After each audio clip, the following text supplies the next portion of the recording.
والحمد للہ رب العالمین اللہم صلی علی سیدنا محمد وعلی آل سیدنا محمد وبارک وسلم۔ علماء نے کتابوں میں لکھا ہے کہ اللہ تعالیٰ نے جتنی آسمانی کتابیں نازل کیں ان سب میں جو کچھ آیا وہ سب کا سب اللہ نے قرآن مجید میں سمیٹ دیا۔ وہ تمام معارف، وہ تمام زندگی گزارنے کے اصول جو اللہ نے اپنی ساری کتابوں میں نازل کیے ان کو قرآن میں جمع فرما دیا، اور جو کچھ پورے قرآن میں اللہ نے جمع فرمایا اس کو سورہ بقرہ میں جمع فرما دیا، اور جو کچھ سورہ بقرہ میں اللہ تعالیٰ نے اتارا اس کو سورہ فاتحہ میں اتار دیا۔ سورہ فاتحہ کے کئی نام ہیں۔ فاتحۃ الکتاب یعنی باب الکتاب، کتاب کا دروازہ، کتاب کو کھولنے والی۔ انگلش میں جیسے پریفیس ہوتا ہے تو یہ پورے قرآن مجید کا نچوڑ ہے، اس کی سمری ہے سورہ فاتحہ۔ اس سورت کو نماز میں پڑھنے کا حکم ہے۔ یہاں تک نبی علیہ السلام نے فرمایا لا صلاۃ الا بفاتحۃ الکتاب، کہ سورہ فاتحہ کے بغیر نماز ہی نہیں ہوتی۔ چنانچہ علماء کہتے ہیں کہ اگر نماز میں سورہ فاتحہ پڑھ لی اور کچھ بھی نہیں پڑھا تو نماز ہو جائے گی، اور اگر سورہ فاتحہ نہیں پڑھی باقی سب کچھ پڑھ لیا تو نماز کو لوٹانا ضروری۔ اتنی اہمیت ہے اس کی۔ آخر نماز کی ہر رکعت میں اس کو پڑھنے کا کیوں حکم دیا گیا؟ اس کے اندر راز ہے۔ اس کو سورہ شفا بھی کہتے ہیں۔ صحابہ کرام فرماتے ہیں کہ جب ہمارے ہاں کوئی بیمار ہو جاتا تھا ہم سورہ فاتحہ پڑھ کے اس کو دم کرتے تھے، یا تو اللہ اس کو شفا دیتے تھے یا وہ اللہ کو پیارا ہو جاتا تھا۔ اتنی کثرت کے ساتھ اس کو پڑھ کے پھونکا جاتا تھا۔ عجیب بات ہے کہ اتنی اہم صورت ہے اور اتنی کثرت سے ہم پڑھتے ہیں، لیکن ہمیں اس کے مضامین کا احاطہ نہیں ہے۔ ابھی اگر کسی سے پوچھا جائے کہ آپ بتاؤ کہ سورہ فاتحہ پورے قرآن کا کیسے خلاصہ ہے تو پتہ نہیں ہوگا۔ اس لیے آج کے جمعہ میں اسی مضمون کو کھولنے کا ارادہ کیا۔ دیکھیں، قرآن مجید میں مختلف مضامین وارد ہوئے ہیں۔ مثال کے طور پہ اللہ رب العزت کی عظمت بیان ہوئی ہے، اللہ کی شان کبریائی بیان ہوئی ہے، اللہ تعالیٰ کی صفات کا تذکرہ، اللہ کی شان کا تذکرہ۔ تو جہاں بھی قرآن مجید میں یہ تذکرہ ہوا اس کو الحمد نے سمیٹ لیا۔ سورہ فاتحہ کا جو پہلا لفظ ہے نا الحمد، الحمدللہ، سب تعریفیں اللہ کے لیے ہیں۔ اب ان دو لفظوں نے ان تمام مضامین کا احاطہ کر لیا جو اللہ کی عظمت، اس کی صفات، اس کی کبریائی سے متعلق ہیں۔ سچی بات یہ ہے کہ حمد کا حقدار اللہ ہی ہے۔ دنیا میں جو بندہ جس کسی کی تعریف کرتا ہے حقیقت میں وہ اللہ کی تعریف کر رہا ہوتا ہے۔ خاوند بیوی کی تعریف کرے، اس نے اللہ کی تعریف کی جس نے اس کو بنایا۔ بیوی خاوند کے اچھے اخلاق کی تعریف کرے، اس نے اللہ کی تعریف کی جس نے خاوند کو بنایا۔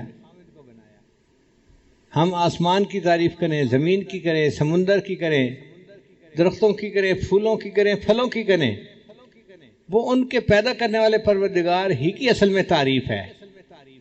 تو تعریف اللہ تعالیٰ ہی کو سجتی ہے۔ اس لیے الحمدللہ ان دو لفظوں نے اللہ رب العزت کی عظمت کے مضامین کو سمیٹ لیا۔ پھر آگے رب کا لفظ ہے۔ رب کا معنی ہوتا ہے آقا، مولا، کسی کو تربیت دینے والا، پالنے والا، اس کو رب کہتے ہیں۔ یہ رب کا لفظ اللہ تعالیٰ کے لیے خاص استعمال ہوتا ہے۔ اللہ تعالیٰ ہم سب کا رب ہے۔ نبی علیہ السلام کا بھی رب اللہ ہے، اور اس رب کے مضمون کے اندر بہت گہرائی ہے۔ یہ ایسا وعدہ ہے کہ اللہ نے انسانوں کو دنیا میں بھیجنے سے پہلے ان سے لیا۔ حدیث پاک میں آتا ہے کہ اللہ تعالیٰ نے عالم ارواح میں سب انسانوں کو پیدا کیا، ان کی شکلیں انسانوں والی تھیں مگر ان کے جسم چھوٹے تھے، جیسے چیونٹی چھوٹی سی ہوتی ہے اس طرح چھوٹے چھوٹے انسان تھے۔ پھر اللہ تعالیٰ نے ان سے پوچھا الست بربکم، کیا میں تمہارا پروردگار نہیں ہوں؟ تو نبی علیہ السلام نے سب سے پہلے جواب دیا قالوا بلا، اے اللہ آپ ہی ہمارے رب ہیں۔ پھر آپ صلی اللہ علیہ وسلم سے جواب سننے کے بعد سارے انسانوں نے اللہ کی ربوبیت کا اقرار کیا۔ اب یہ میثاق ہے، یہ ایک وعدہ ہے جو مخلوق نے اپنے اللہ سے کیا۔ تو اللہ تعالیٰ نے مخلوق کو دنیا میں بھیجا، اچھا میں دیکھتا ہوں کہ تم دنیا میں جا کے کس کو رب سمجھتے ہو۔ اب ہمارا سب سے بڑا امتحان جو دنیا میں ہے کہ ہم اپنا پالنے والا کس کو سمجھتے ہیں۔ بہت سارے لوگ سمجھتے ہیں کہ ہم کھیتی سے پل رہے ہیں، ہم فیکٹری سے پل رہے ہیں، ہم اپنی جاب سے پل رہے ہیں، ہم اپنے کاروبار سے پل رہے ہیں۔ یہ سب غلط ہے۔ پالنے والا کون ہے؟ اللہ ہے۔ جس طرح پہلے زمانے میں لات اور منات کی نفی کی جاتی تھی، اسی شد و مد کے ساتھ اس کی نفی کرنی چاہیے کہ ہم فیکٹری سے نہیں پل رہے، دکان سے نہیں پل رہے، کھیتی باڑی سے نہیں پل رہے، ہمیں اللہ پالنے والا ہے۔ آج کاروبار کی بات آتی ہے تو لوگ دین کو ایک طرف کر دیتے ہیں، اور یہ آخر کاروبار ہے کیا کریں۔ ایسی بات نہیں ہے، کاروبار نہیں پال رہا، ہمیں اللہ پال رہے ہیں۔ کسی کو کاروبار کے ذریعے سے دے دیتے ہیں، کسی کو فیکٹری کے ذریعے سے دے دیتے ہیں، کسی کو اللہ تعالیٰ جاب کے ذریعے سے دے دیتے ہیں۔ یہ اسباب ہیں جو اللہ نے بنائے ہیں، دینے والا اللہ ہے۔ اس کی مثال آپ یوں سمجھیں کہ جیسے ایک بچہ ہوتا ہے نا، تو اس پہ تو سب عورتیں مہربان ہوتی ہیں، چھوٹا بچہ سب کو پیارا لگتا ہے، ذرا روتا ہے تو ہر عورت اس کو گود میں لینے کی کوشش کرتی ہے، مگر اس بچے کا تعلق اپنی ماں کے ساتھ خاص ہوتا ہے، اس لیے کہ ماں اس کی مربیہ ہوتی ہے، اس کی پالنے والی ہوتی ہے، اس کی ذمہ دار ہوتی ہے۔ اور بچہ اماں کا نام پکارتا ہے تو ماں ہل جاتی ہے، تھکی ہوئی ہو، نیند میں ہو، جو مرضی ہو، فوراً اٹھ کے بچے کی طرف بھاگتی ہے، میرا بیٹا کیوں مجھے پکار رہا ہے، اپنے بچے کی بات کا جواب دیتی ہے، اس کی ضرورت کو پورا کرتی ہے۔ اب چونکہ ہمارے رب اللہ ہے، اس لیے اللہ تعالیٰ نے ہمیں یہ بتلا دیا کہ تم نے کچھ مانگنا ہو تو مجھ سے مانگو۔ اس لیے قرآن مجید کی اکثر دعائیں آپ اگر دیکھیں تو رب کے لفظ سے شروع ہوتی ہیں۔ ربنا آتنا فی الدنیا حسنہ، ربنا لا تزغ قلوبنا بعد اذ ہدیتنا، ربنا اغفر لنا ذنوبنا واسرافنا فی امرنا۔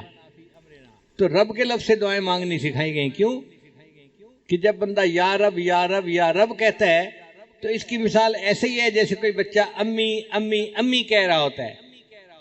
اچھا یہ بتائیے کہ بچے کی ماں کا نام ہے فاطمہ، اور بچہ کہتا ہے فاطمہ فاطمہ فاطمہ، ماں کے دل میں محبت کا وہ جذبہ نہیں اٹھے گا، لیکن اماں کہنے سے ماں کا دل ہل جائے گا، میرے بیٹے نے مجھے پکارا ہے۔ اسی طرح ہم جب رب کہتے ہیں تو اللہ تعالیٰ کی رحمت جوش میں آ جاتی ہے، میرے بندے تجھے پالنے کی ذمہ داری میری ہے، تو مجھے پکارتا ہے، میں تیری ضرورتوں کو پورا کر دوں گا۔ اب پوری زندگی ہم نے یہ یقین بنانا ہے کہ ہمارا رب اللہ ہے، اسباب سے نظر ہٹا کے مسبب الاسباب کی طرف لے جانی ہے، مخلوق سے نظر ہٹا کے اللہ کی طرف لے جانی ہے۔ اور وہ اللہ صرف ہمارا رب نہیں ہے، رب العالمین، وہ جہانوں کا پروردگار ہے۔ جتنی مخلوق ہے، جہاں بھی ہے، کہیں بھی ہے، ان سب کا رب اللہ ہے۔ اسی رب کا یقین بنانے کے لیے اہل اللہ کی صحبت اختیار کی جاتی ہے، اور اسی کے لیے جماعت میں نکلا جاتا ہے۔ دعوت و تبلیغ میں نکل کے کون سا یقین بناتے ہیں؟ اللہ کے رب ہونے کا یقین بنانا ہوتا ہے، کہ یہ یقین دل میں بیٹھ جائے اور بندہ اللہ کو اپنا رب سمجھنے لگ جائے۔ اور اگر زندگی میں یہ یقین بن گیا تو آپ دیکھیے کہ مرنے کے بعد سب سے پہلے یہی سوال پوچھا جائے گا۔ حدیث پاک میں آتا ہے کہ جب مردے کو دفن کیا جاتا ہے تو قبر میں دو فرشتے اس سے سوال پوچھنے آتے ہیں۔ وہ کون سا سوال پوچھتے ہیں؟ من ربکم، تمہارا رب کون ہے؟ بھئی بتاؤ تم نے دنیا میں کیا یقین بنایا؟ کیا سیکھ کے آئے دنیا میں، کیا سبق پڑھ کے آئے؟ من ربکم، تمہارا رب کون ہے؟ اب جس نے یقین نہیں بنایا ہوگا وہ کہے گا ہے ہاتھ اللہ ادری، مجھے نہیں پتا میرا رب کون ہے۔ اور جس نے دین پر محنت کی ہوگی اور اپنے رب کے ساتھ یقین کو مضبوط کیا ہوگا وہ کہے گا اللہ میرا رب ہے، تو وہ کامیاب ہو جائے گا۔ پھر قیامت کے دن بھی ہمیں اپنے رب کے سامنے کھڑا ہونا پڑے گا۔ یوم یقوم الناس لرب العالمین، قیامت کے دن ہم کس کے سامنے کھڑے ہوں گے؟ اپنے رب کے سامنے کھڑے ہوں گے، اور جنت میں جائیں گے تو اللہ ہمیں لے جائے گا۔ وسیق الذین اتقوا ربهم الی الجنۃ زمرا، دیکھیں جو متقی لوگ ہوں گے ان کو رب جنت میں لے کے جائے گا۔ ہر جگہ پر رب کا تذکرہ، رب کا تذکرہ۔ آپ قرآن مجید پڑھیں، آپ کو ہر صفحے پہ، ہر دوسرے صفحے پہ، ہر دوسری چوتھی آیت کے بعد رب کا لفظ ملے گا۔ اتنا کثرت سے یہ لفظ استعمال ہوا ہے۔ تو الحمدللہ نے اللہ تعالیٰ کی عظمت اور کبریائی کے مضمون کو سمیٹ لیا، اور رب کے لفظ نے اللہ تعالیٰ کی ربوبیت کے مضمون کو سمیٹ لیا۔ اچھا، یہ رب کا لفظ مخلوق کے لیے بھی استعمال کر لیا جاتا ہے، آقا مولا کے نام پہ۔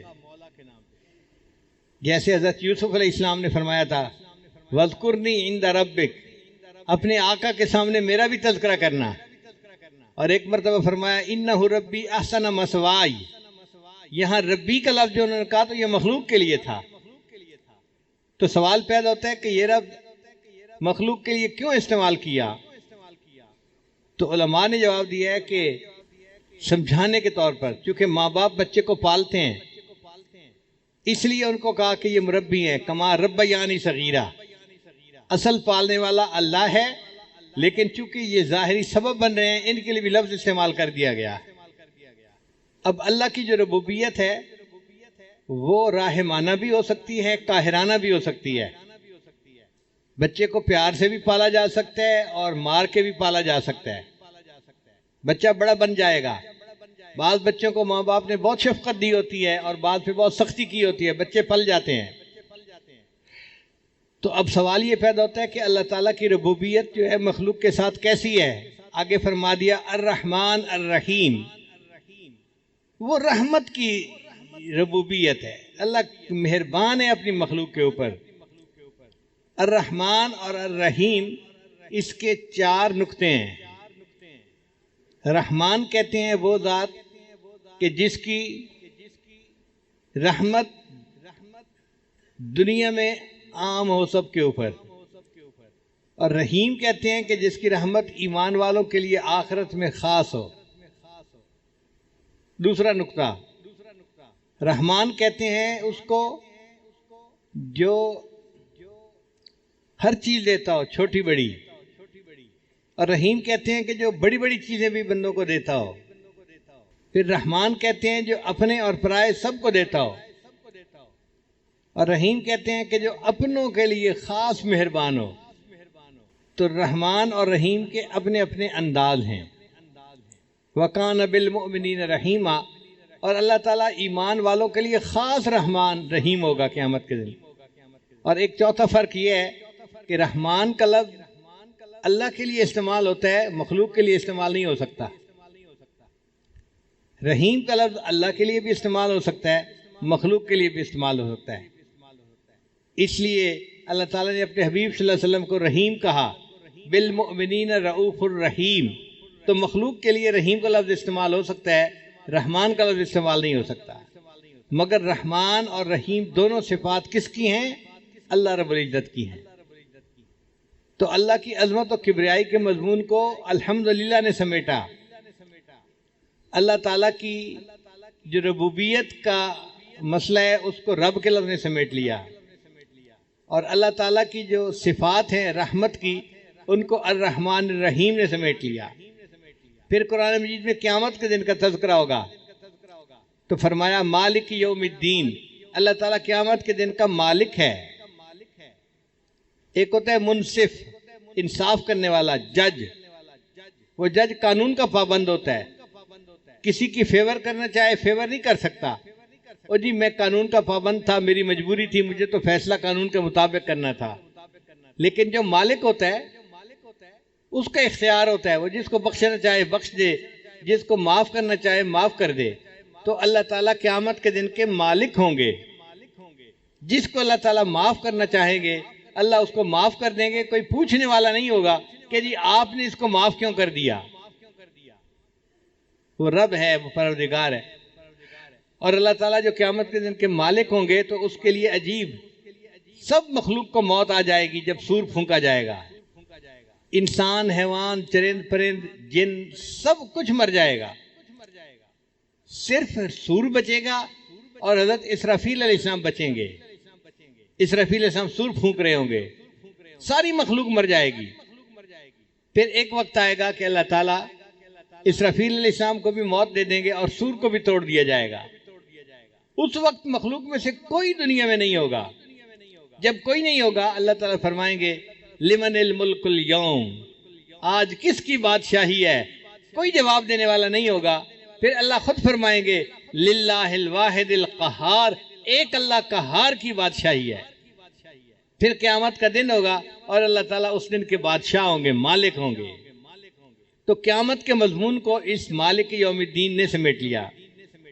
پھر اس کے بعد قرآن مجید میں اللہ کی عبادت کے تذکرے ہیں، ایاک نعبد، ان دو لفظوں نے اس مضمون کو سمیٹ لیا۔ اے اللہ ہم آپ ہی کی عبادت کرتے ہیں۔ بندے کے لیے سب سے بڑا مقام عبدیت ہے، ولایت سے بھی اونچا، نبوت سے بھی اونچا، رسالت سے بھی اونچا مقام کس کا ہے؟ عبدیت کا ہے۔ اس لیے اللہ نے اپنے پیارے حبیب صلی اللہ علیہ وسلم کے لیے عبد کے لفظ کو استعمال کیا، سبحان الذی اسریٰ بعبدہ لیلا من المسجد الحرام الی المسجد الاقصی، عبد کا لفظ استعمال کیا گیا۔ حضرت عیسیٰ علیہ السلام کی پیدائش ہوئی تو انہوں نے اپنے لیے عبد کا لفظ استعمال کیا۔ جب ان کی والدہ بیوی مریم ان کو لے کر آئی اپنی قوم کی طرف تو قوم حیران ہو گئی، یا مریم لقد جئت شیئا فریا، اے مریم تو یہ طوفان چیز کیا لے کے آ گئی، تو غیر شادی شدہ ہے، تیرے ہاں بیٹا کیسا ہو گیا؟ فاشارت الیہ، تو بی بی مریم نے قوم کو کہا کہ اسی بچے سے پوچھو، میرا سر نہ کھاؤ۔ قالو، کہنے لگے کیف نکلم من کان فی المہد صبیا، وہ بچہ جو گود میں ہے چند گھنٹے پہلے پیدا ہوا یہ کیسے بول سکتا ہے؟ اس وقت اللہ رب العزت نے حضرت عیسیٰ علیہ السلام کو حکم دیا کہ اے میرے پیارے عیسیٰ علیہ السلام آپ بولیے اور اپنی والدہ کی پاک دامنی کی گواہی دیجئے۔ تو حضرت عیسیٰ علیہ السلام نے کلام شروع کیا، قال انی عبد اللہ، میں اللہ کا بندہ ہوں، آتانی الکتاب وجعلنی نبیا، مجھے اللہ نے کتاب دی ہے اور نبی بنا کر بھیجا ہے۔ تو دیکھو حضرت عیسیٰ علیہ السلام نے بھی عبدیت کا اظہار کیا۔ تو بندے کے لیے عبدیت سب سے اونچا مقام ہے، اسی لیے جب بھی ہم مانگیں اللہ سے تو اللہ کی بندگی مانگیں، اے اللہ ہمیں اپنا بندہ بنا لیجئے۔ ہمارے لیے سب سے بڑا اعزاز یہ ہے ہم آپ کے بندے بن جائیں۔ حضرت علی نے فرمایا کرتے تھے اے اللہ میرے لیے یہی عزت کافی ہے کہ تو میرا پروردگار ہے، میرے لیے یہی عزت کافی ہے کہ تو میرا پروردگار ہے، اور میرے لیے یہی فخر کافی ہے کہ میں تیرا بندہ ہوں۔ اے اللہ ہم آپ کے بندے ہیں، ہمارے لیے اس سے بڑے فخر کی بات کیا ہو سکتی ہے؟ تو ایاک نعبد نے عبدیت کے مضمون کو سمیٹ لیا، و ایاک نستعین، اور اے اللہ ہم آپ ہی سے مدد مانگتے ہیں، چونکہ آپ کی عبادت کرتے ہیں، آپ ہی ہمارے مددگار ہیں، آپ ہی مشکل کشا ہیں، آپ ہی حاجت روا ہیں۔ تو اللہ تعالیٰ کو مشکل کشا مانا، حاجت روا مانا اور اللہ ہی سے مدد مانگی۔ خیر جب کھانے کا وقت آیا تو ہم نے دیکھا کہ جن برتنوں میں انہوں نے وہ رکھا ہوا تھا نا گوشت، وہ نیچے چربی پگھلی ہوئی تھی اور چربی ساتھ بھی لگی ہوئی تھی۔ تو ہم تو جی اس میں سے کھانے لگے، بڑا دیکھ کے یہاں چربی نہیں، بڑا بچ کے سنبھل کے تھوڑا سا لیا کہ بھائی زیادہ کولیسٹرول نہ ہمارا اندر چلا جائے۔ ہمارے پاس ایک وہاں کے مقامی بڑے میاں آ کر بیٹھ گئے، اور اللہ کی شان کہ انہوں نے آ کے کھانی ہی چربی شروع کر دی۔ بڑے میاں ان کی بھویں بھی سفید، اور ماشاءاللہ وہ چربی اٹھا رہے ہیں اور چربی کھا رہے ہیں، چربی اٹھا رہے ہیں۔ اب 4-5 منٹ تو برداشت کیا، لیکن 4-5 منٹ کے بعد برداشت کرنا مشکل. ایک بندہ کھا ہی چربی رہا ہے. اور لطف کی بات کہ پھر انہوں نے چمچ پکڑی, چمچ بھری, اس میں وہ جو پگھلی ہوئی چربی تھی اور پینی بھی شروع کر دی. یا اللہ, اٹ بیکیم ٹو مچ. تو میں نے ان کی طرف دیکھا اور میں نے بڑے میاں سے تعارف کیا. میں نے کہا کہ بڑے میاں آپ ٹھیک ہیں, خیریت سے ہیں؟ انہوں نے کہا میں ٹھیک ہوں, خیریت سے ہوں. میں نے کہا آپ کی صحت ٹھیک ہے؟ کہ میری عمر اس وقت تقریباً 82 سال ہو چکی ہے. میں نے اپنی پوری زندگی میں کوئی میڈیسن کی گولی اپنے منہ میں نہیں ڈالی. اس کو کہتے ہیں صحت کی برکت. کہ 82 سال عمر ہو جائے, بندہ 82 سال میں ایک ٹیبلٹ بھی کبھی منہ میں نہ ڈالے. کہتے ہیں کبھی میں ڈاکٹر کے پاس گیا ہی نہیں, پوری زندگی نہیں گیا. یہ صحت کی برکت کہلاتی ہے. ہمارے حضرت مرشد عالم رحمت اللہ علیہ 90 سال کی عمر میں ان کی وفات ہوئی. عمر کے دنوں میں حضرت جب خط پڑھتے تھے تو اینک اتار کے پڑھتے تھے, اس لیے کہ قریب کی نظر ٹھیک تھی, دور کے لیے اینک ساتھ لگایا کرتے تھے. اور دور تو 40 سال کے بعد ایجنگ ایفیکٹ ہوتا ہی ہے. وہ تو ہر آپٹیشین کہے گا کہ 40 سال کے بعد ایجنگ ایفیکٹ, دور کی نظر تو لگانی پڑتی ہے. قریب کی نظر 90 سال میں اتنی تیز کہ خط جو ہے وہ اینک اتار کر پڑھا کرتے تھے. سنوائی اتنی تیز تھی, سماعت, کہ کمرے کے کونے میں کوئی وسپر کرتا تھا تو حضرت سن لیا کرتے تھے. اور اللہ کی شان کے سال کی عمر میں تمام دانت حضرت کے بالکل ٹھیک تھے. ایک مرتبہ کھانا آیا تو میں نرم سی روٹی نہ ڈھونڈ کے حضرت کے آگے رکھنے لگا. پوچھنے لگے کیا ڈھونڈ رہے ہو؟ میں نے کہا حضرت میں کوئی نرم سی روٹی آپ کے لیے ڈھونڈ رہا ہوں. فرمایا میرے دانتوں کو کیا ہوا ہے, دو مجھے کوئی کڑک روٹی. 90 سال کی عمر میں کڑک روٹی کھائی. اللہ کی شان. اور ایسی قوت اللہ نے دی تھی کہ ایک مرتبہ اس عاجز کے کندھے پہ سر دوسرا ہاتھ رکھا تو ماشاءاللہ لمبا قد تھا اور صحت تھی اور جسم تھا. کندھے پہ ہاتھ رکھا تو میں تھوڑا سا نیچے ہوا. فرمایا کیا چوزے بنے پھرتے ہو؟ ہم واقعی اپنی جوانی میں ان کے سامنے چوزے تھے. اللہ نے ایسی صحت دی تھی. اچھا, آخری عمر میں شوگر کی بیماری ہو گئی تھی. اب آپ کو پتہ ہے کہ جو شوگر کا مریض ہوتا ہے اس کو تو ہر 2-4 یورینیشن کی ضرورت پڑتی ہے, لیکن نہیں. میرا اپنا واقعہ ہے جو خود ان کے ساتھ اپنی آنکھوں سے دیکھا اور آج مسجد میں باوضو نیریٹ کر رہا ہوں. رمضان شریف میں حضرت مری میں تھے اور وہاں پر جو مقامی امام تھے ان رات بلائے ہوئے تھے. ایک رات وہاں قرات کی بڑی عجیب محفل ہوتی ہے, چن چن کے قراء کو وہ بلاتے ہیں. حضرت نے مغرب کے بعد کھانا کھایا اور وضو فرمایا, اور وضو کرنے کے بعد مجھے فرمانے لگے کہ بھائی جلدی جانا ہے تاکہ پہلی صف میں جگہ مل سکے, تو جلدی عشاء. تو حضرت پہلے ہی آ کے بیٹھ گئے, حالانکہ ابھی آدھا گھنٹہ نماز میں رہتا تھا. عشاء پڑھی, پھر عشاء کے بعد تراویح ہوئی, پھر تراویح پڑھنے کے بعد قرات شروع ہوئی. تو میرا خیال تھا شاید تراویح پڑھنے کے بعد حضرت جائیں گے وضو تازہ کریں گے. میں نے ذرا 1-2 دفعہ چہرے کی طرف دیکھا کہ جانے کی نیت نظر آتی ہے, مگر نہیں, وہ تو پرسکون بیٹھے تھے. میں خاموش ہو گیا. اب قرات شروع ہوئی. ایک قاری نے قرآن پڑھا, اور ہمارے حضرت تو قرآن کے عاشق تھے. وہ تو جب کوئی قرآن پڑھتا تھا حضرت تازہ دم ہو جاتے تھے. نے ان قراء کا قرآن سنا, اتنا پڑھنے والوں نے قرآن پڑھا کہ سحری کا وقت ختم ہونے میں 1 گھنٹہ باقی رہ گیا. تو اعلان ہوا مسجد میں کہ بھئی سب لوگوں کے لیے اجتماعی سحری کا بندوبست مسجد میں کیا گیا ہے, آپ لوگ اٹھیں اور اپنی سحری کھا لیں. تو میں نے حضرت کی طرف دیکھا کہ بھئی اب تو کمرے میں جائیں گے وضو کرنے کے لیے, رات ہی گزر گئی. تو میں نے پوچھا حضرت وضو فرمائیں گے؟ تو میں اس کا مطلب تھا کہ نہیں کرنا. میں چپ ہو گیا. حضرت نے وہیں میں سحری کھائی. اب کھانا کھانے کے بعد تو نوجوان لوگوں کو جانا پڑتا ہے بیت الخلاء میں. تو جب کھانا کھا لیا تو پھر میں ذرا قریب ہوا. حضرت وضو تازہ فرمائیں گے؟ میری طرف دیکھ کے فرمایا میرا وضو کوئی کچا دھاگا ہے.